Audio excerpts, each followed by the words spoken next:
Hey, this is Dave from Not So Ancient Chinese Secrets, and I know you're judging me. This is a lot of coffee for one human to consume, but that's okay. In the name of science, I will do just that to test for you the best reusable coffee filter for one of my favorite coffee methods, the AeroPress. So I've got the paper filter here. I've got the JavaPresse mesh filter that I just got in the mail over here.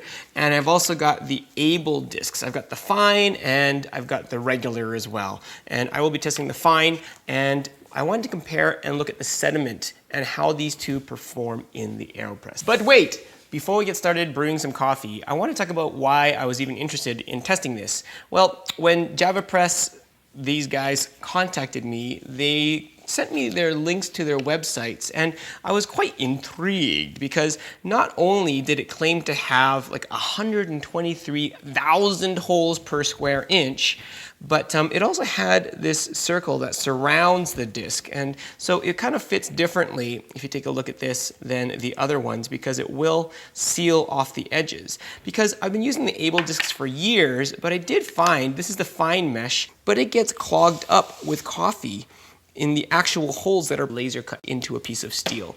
And when I put it in, I found that sometimes, because it's so thin off the edges, I would get leakage when I'm pressing the AeroPress. No bueno.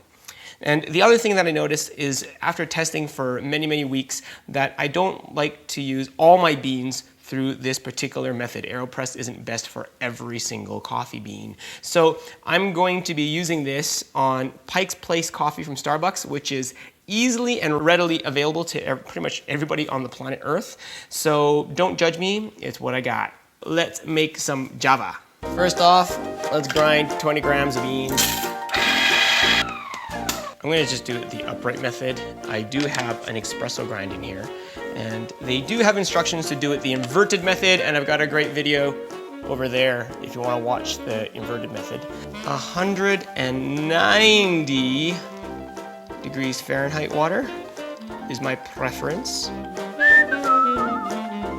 Time to take the plunge. Next up, we got the JavaPresse, the brand new filter.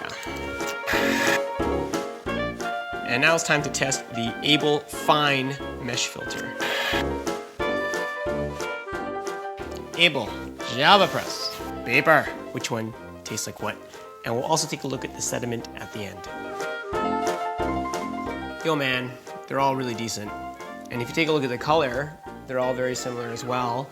Extraction is going to be very similar because we're using the same temperature, the same ratio of bean to water. Yeah, very hard to tell the difference here. And just looking at the filter itself, the mesh feels a lot like a cloth almost. So it's much finer than you'll find the Able discs are a solid piece of stainless steel, and then they use a machine to laser cut and punch out the holes. Whereas this looks like some kind of bendable material that's much more flexible, but also gives you a much finer mesh.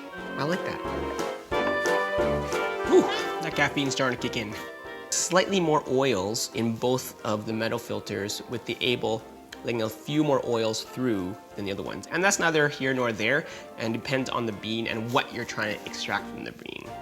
At 190, the steep time that I've used is just the regular AeroPress method.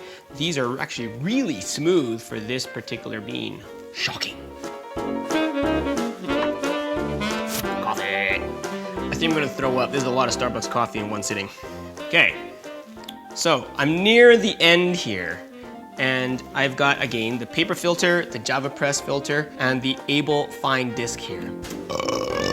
Excuse me. Here we've got the paper filter, and if you take a look at the finish of the cup, it's just got a few random larger grinds in it, but not a lot of sediment per se in this particular cup. Now we're going to move on to the JavaPresse, the brand new one that I've got here. And there's some fines in it, but they're really quite tiny, and nothing terribly horrible about that. I'd drink that. Now we move on to the Able Fine, and this one you'll notice that there's quite a bit more sediment, and nothing wrong with that either. I mean, French press will have a ton more than this, but realistically, if you're looking for a cleaner cup, the JavaPresse has it beat, and you can take a look at that side by side and see what a difference we have in the finish of the cup. amazing. Strange but true. There's one more thing that I should know about the JavaPresse. They all kind of cost about the $12, $13 mark currently as of recording, but JavaPresse are kind enough to include 2 for you at the moment. And so do check them out. I love it. It's become my daily brew, especially for this particular bean. It gives me a great cup, add some cream, I'm a happy man. All right, so thanks for watching. Happy brewing, links below. God bless.